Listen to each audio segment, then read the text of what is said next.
मैं ऐसे मासिक आपके सामने हिंद वॉइस पर आपसे मुखातिब हूँ। आज मुद्दा है उत्तर प्रदेश का चुनाव। उत्तर प्रदेश का चुनाव बहुत गर्म है, क्योंकि उत्तर प्रदेश में इस वक्त लड़ाई जो है बहुत ज़बरदस्त तरीके से हो रही है। एक तरफ बीजेपी अपना जो है हिंदू कार्ड खेल रही है, एक तरफ समाजवादी अपने समाजवाद की बात कर रहा है, एक तरफ मायावती अपनी जगह पर चल रही है।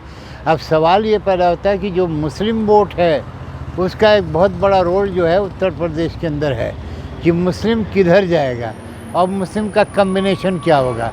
कोई कहता है कि मुसलमान मायावती के साथ जाएगा, कोई कहता है कि मुसलमान जो है समाजवादी के साथ जाएगा, कोई कहता है कि जी ओवैसी के साथ जाएगा।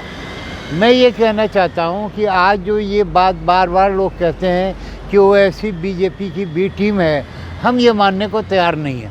अगर देश के अंदर कोई आदमी राजनीति कर रहा है और अगर एक पार्टी ओवैसी की पार्टी जो है पब्लिक के बीच में उनका मुद्दा लेकर के उनके आवाम को लेके खड़ी होती है, तो उसे बीजेपी की टीम कहना गलत बात है।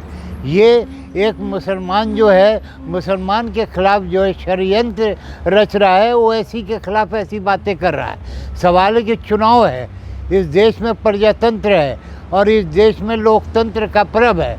लोकतंत्र के पर्व के अंदर लोग अपना वोट जो है देंगे, ऐसे लोगों को देंगे जो उनका काम करे, चाहे वो ओवैसी हो, चाहे वो माइनॉरिटी फ्रंट हो, चाहे वो समाजवादी हो, चाहे कोई हो। लेकिन जो एक बात बार बार कही जा रही है कि वो ऐसी मुसलमानों का वोट डिस्टर्ब करने की कोशिश कर रहे हैं। हम कहते हैं कि अगर वो ऐसी मुसलमान का डिस्टर्ब करने की कोशिश करते हैं तो आंध्रा के अंदर, हैदराबाद के अंदर क्यों सीटें लाते हैं? क्या अगर बिहार के अंदर अगर उन्होंने चुनाव लड़ा तो क्या डिस्टर्ब किया, 5 सीटें जीत के लाए? सवाल है कि इस तरीके से उस आदमी के ख़िलाफ़ प्रचार करना ये गलत बात है। हम कहते हैं अगर माइनॉरिटी फ्रंट लड़ रही है तो उसे कहा जाता है कि बीजेपी की टीम है, अगर वो ऐसी लड़ रहे हैं तो बीजेपी की टीम है। हम कहते हैं कि कौन बीजेपी की टीम नहीं है? हमें तो बीजेपी की टीम जो है अखिलेश नज़र आते हैं, क्योंकि अखिलेश भी हिंदुत्व की बात करते हैं। सवाल है कांग्रेस पार्टी है, वो भी हिंदुत्व की बात करती है।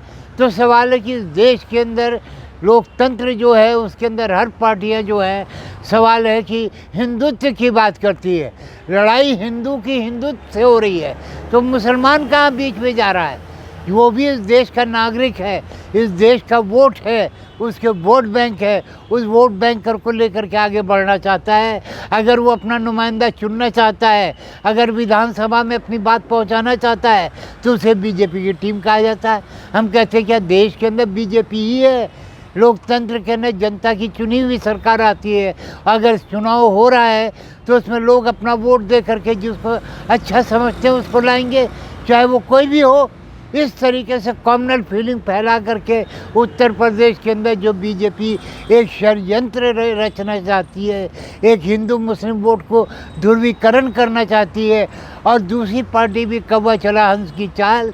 आज बीजेपी के नक्शो कदम पर कांग्रेस भी चल रही है, समाजवादी भी चल रही है, मायावती भी चल रही है। तो ये बेचारा मुसलमान जाए तो कहाँ जाए, किसके साथ जाए, किसका कम्बिनेशन करे, किस तरीके से काम करे, ये हमारे समझ में नहीं आता है। ये मुसलमानों को सोचना पड़ेगा कि वो अपने पर सांप्रदायिकता की छाप न लगे और ऐसे नुमाइंदे को चुन कर के लाए जो उत्तर प्रदेश की सरकार को चला सके। अब देखिए जो बात हो रही है उत्तर प्रदेश के अंदर कि मुलायम सिंह के, अखिलेश के घर के लोगों को जो है इधर से उधर किया जा रहा है। आया गया राम की बात चल रही है। पार्टी के अंदर लोग जो हैं दल बदल कर रहे हैं, कोई समाजवादी से बीएसपी में जा रहा है, कोई जो बीएसपी से समाजवादी में जा रहा है, कोई बीजेपी में जा रहा है। अगर वो उसको हम कहते हैं कि ये चुनाव नेताओं का नहीं है, ये चुनाव जनता का है। जनता किसको चुनेगी ये फैसला होगा किसी के दल बदल देने से जनता का फैसला नहीं बदल जाता है। जनता को ये सोच करके और बहुत सोच कर समझ करके उत्तर प्रदेश में वोट देना है, क्योंकि उत्तर प्रदेश के अंदर लॉ एंड ऑर्डर की हालत ख़राब रही। उत्तर प्रदेश के अंदर पूरी सांप्रदायिकता फैलती चली गई। उत्तर प्रदेश में किराना दंगे हुए और चीज़ें हुई। इसलिए आज उत्तर प्रदेश की जनता को ये सोचना होगा कि सांप्रदायिकता से हट करके जो आदमी उनका काम कर सके, जो पार्टी उनके लिए कुछ कर सके, उस पार्टी को वोट दे करके जिताएं। यही एक वहाँ की जनता जो है लोकतंत्र के पर्व में फैल सकती है। यही मैं कहना चाहता हूँ।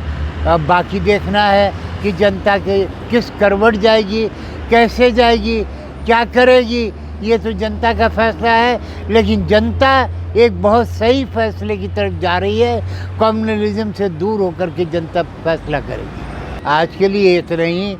अगले एपिसोड में फिर मिलेंगे हिंद वॉइस पर। नमस्कार, थैंक यू।